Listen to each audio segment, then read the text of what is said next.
बिहार में जलवायु अनुकूल खेती का मॉडल किसानों के जीवन में खुशहाली ला रहा है। इससे न केवल किसानों की आमदनी बढ़ रही है, बल्कि ये किसान परंपरागत खेती से आधुनिक खेती की ओर भी मुड़ने लगे हैं।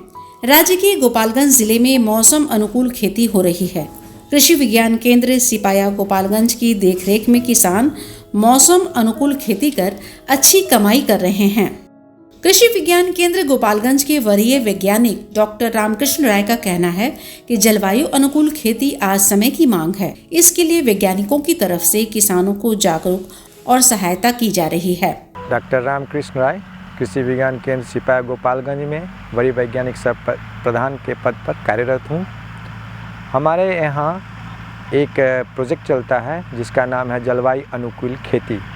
इस कार्यक्रम के तहत हम लोग जो है सो किसानों के बीच में फसल में विविधीकरण तथा संसाधन संरक्षित खेती का बढ़ावा देते हैं। प्रचार प्रसार भी होता है। किसान के खेत में हम लोग इस कार्यक्रम के तहत बीज देते हैं, मशीन द्वारा लगाई जाती है।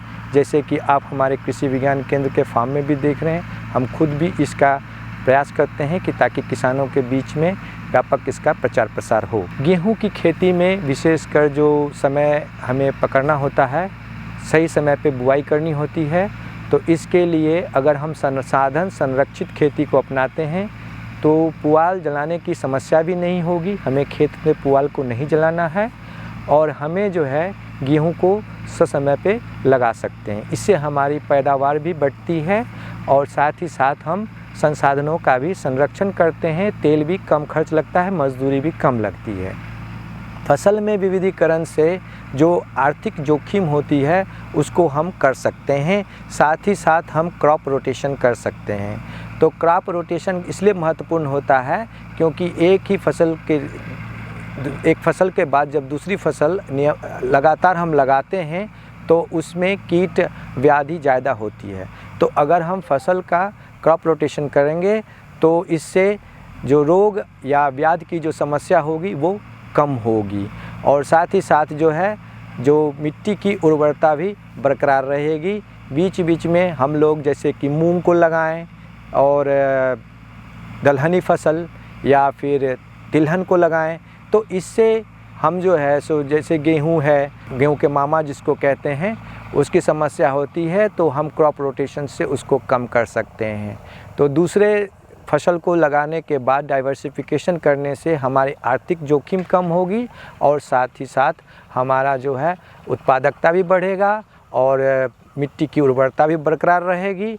और इसी सब चीज़ को हम अपनाते हैं इस जलवायु अनुकूल खेती में।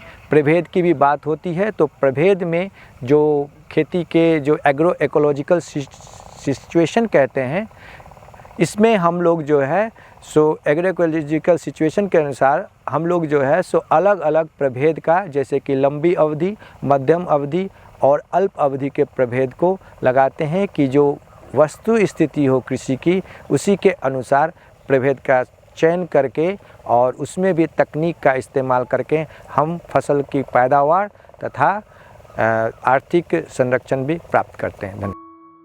आत्मा गोपालगंज और कृषि विज्ञान केंद्र के द्वारा किसानों को प्रशिक्षण और परिभ्रमण भी कराया जा रहा है। मैं नवीन कुमार, कृषि अभियंत्रण विशेषज्ञ, कृषि विज्ञान गोपालगंज। हम लोग यहाँ जलवायु अनुकूल कृषि कार्यक्रम के अंतर्गत 5 गांवों में नई तकनीकों से खेती पर विशेष बल दे रहे हैं। इस नई तकनीक में हम लोग विगत 3 वर्षों से जितनी भी मशीन हैं, मशीनों के माध्यम से खेती करा रहे हैं। जैसे हमने अभी इन विगत 2 वर्ष में 200 एकड़ में लेज़र लाइन लेवलर के माध्यम से किसानों के बीच जाकर उनके खेतों को समतलीकरण कराया। साथ में